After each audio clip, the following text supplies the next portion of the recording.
semangat itu jangan sampai kebablasan.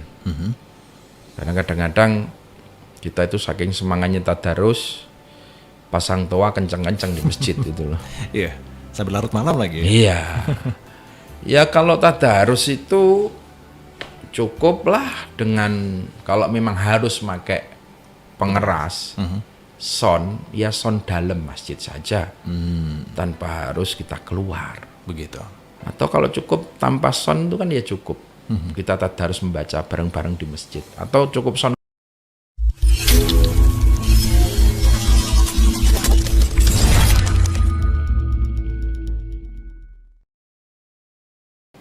Jangan sampai kita terjebak Ramadan ini pada hal-hal yang sifatnya hanya apa ya? Justru pemenuhan nafsu. Iya banyak ya Gus. Puasa ini kan tujuannya adalah untuk menahan nafsu, bukan untuk justru mengumbar nafsu. Iya. Karena ya Ramadan memang implikasinya dengan syiar seperti itu juga ada implikasi ekonomi ya tentu. Ya, oke. Ya ketika kita tiba-tiba melihat di mall, tiba-tiba semua berkerudung, tiba-tiba semua pakai peci, tiba-tiba banyak pohon religi juga. Oh, pohonnya nggak ada Gus. Ada pohon kurma. Ya. Tiba-tiba di dalam mall ada pohon kurma. Ada kubah masjid. Ada kubah masjid, ada unta dongkrok di pojok. Ini kan berarti mau Ramadan ya. Okay. Itu berarti rezeki. Oh, okay, rezeki. Rezeki bagi apa ya teman-teman dekorasi, teman-teman kreator, entertain, tiba-tiba bikin kegiatan. Ini jobnya lumayan ini Ramadan kita bikin konten-konten kegiatan Ramadan ya enggak apa-apa itu dampak. Tetapi jangan itu menjadi tujuan ya. Ramadan tujuannya adalah untuk kita memperbanyak pahala ibadah, bukan untuk memperbanyak hal-hal yang bersifatkan duniawi. Jadi Ramadan itu kan 1 bulan penuh kita tadi. Kita menyelam di lautan maghfirah. Amin. Dalam hidup kita kan 12 bulan ini Mas ya. Iya Gus. 11 bulan sudah kita habiskan untuk urusan-urusan duniawi. Dari yang mulai bisnis, dari yang mulai bekerja, politik, budaya, macam-macam, sosial. 11 bulan loh coba. Kita hanya menyisihkan waktu 1 bulan aja, masa nggak mampu sih? Coba hal-hal yang kayak gitu mulai dihilangkan dikit-dikit gitu loh. Kita kurangin dikit-dikit. Meski ya nggak full ya, kita tetap harus bekerja kan di bulan Ramadan karena juga kita butuh untuk persiapan Lebaran. Tapi ojo ngoyo-ngoyo gitu loh. Kadang-kadang kita nggak ngejar khatam berapa, tapi ngejar rotinya bisa laku berapa bal. Iya. Itu awal Ramadan mulai start gitu. Udah mempeng banget ya. Mempeng banget kita bikin kue Lebaran. Mempeng banget kita jualan baju Lebaran. Targetnya pokoknya besok ini kita harus laku 1 ton lah. Nggak pernah target kita harus khatam berapa gitu loh. Yang harus kita target itu minimal dalam 1 bulan ini kita khatam 1 kali lah. Kalau khatam 1 kali berarti perharinya 1 juz. One day 1 juz. Ya syukur-syukur bisa 2 kali. Sehari bisa 2 juz. Syukur-syukur bisa 3 kali. Minimal 3 kali lah. Dalam 1 bulan ini bisa khatam Al-Quran. Karena sebaik-baiknya amalan dilakukan di bulan suci Ramadan adalah tadarus Al-Quran, membaca Al-Quran. Itu amalan yang paling baik di bulan Ramadan. Dahlah, enggak usah macam-macam, baca Al-Quran, perbanyak membaca Al-Quran.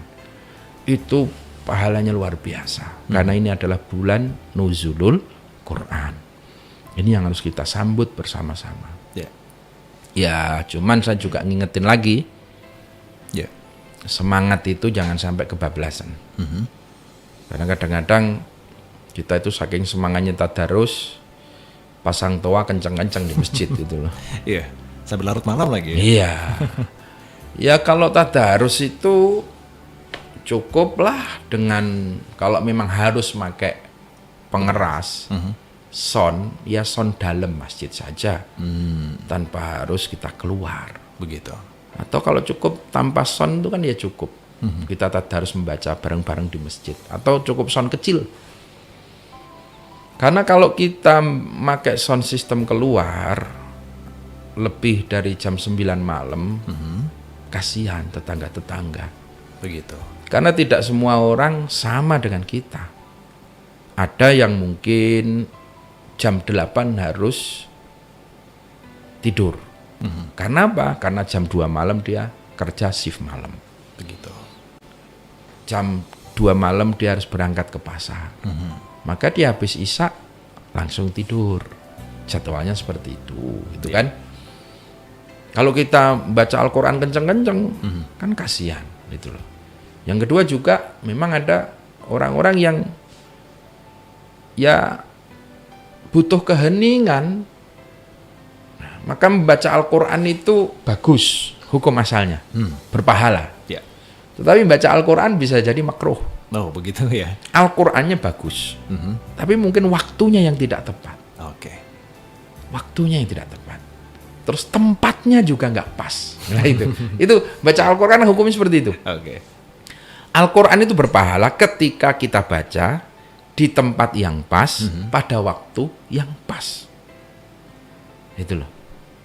Kalau dia baca Al-Qur'an, tempatnya nggak pas, ya mohon maaf, dia baca Al-Qur'an di tempat mandi, kan nggak pas. Oke. Sekarang juga ada yang baca Al-Quran di tengah-tengah jalan. Iya, guys. Di jalan raya baca Al-Quran. Ganggu orang lalu lalang lewat ini. Iya. Ya secara siar monggo lah, tapi kok ya gimana gitu loh. Gitu.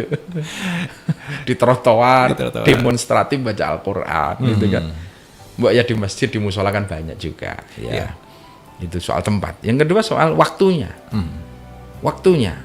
Kalau dia baca Al-Quran jam 10 malam, terus dia pakai sound system, nah ini bisa makruh, bahkan mungkin bisa haram. Haramnya itu bukan Al-Qurannya loh, bukan. Tetapi perilaku kita yang nggak pas, nggak bener. Karena baca Al-Quran dengan toa yang keras-keras. Jadi tarhim, kalau malam itu ada ya. tarhim itu ya menjelang subuh lah, jam 4 itu baca Quran. Tapi kadang-kadang saking semangatnya tadarus jam 1 malam udah dibunyiin. Niat apa yang gugah wong sahur? Gitu. Lah gugah ke jam 1 tekan jam 3. Pakai toa. Iya. Iya, kalau dia baca Al-Quran sendiri mending. Dia nyetel Quran. HP. Murotal HP. Oke. Taruh di mic, setelah itu yang bunyiin tidur lagi. Ini ya dengerin malah kebangun ya. Ganggu ini, ganggu orang istirahat itu loh. Nah ini juga harus dipertimbangkan itu loh, dipertimbangkan. Berbeda kalau memang tradisi masyarakatnya seperti kita lihat di Tarim, di Suriah sana itu. Masyarakat malam nggak pernah tidur, dan malam suara Al-Quran terus berbunyi. Itu sudah menjadi kelaziman, sudah menjadi kelaziman. Seperti di Masjidil Haram, itu tarawehnya 1 juz, bahkan mungkin ada yang berapa juz. Itu masyarakatnya memang sangat-sangat niatnya sama, tujuannya sama.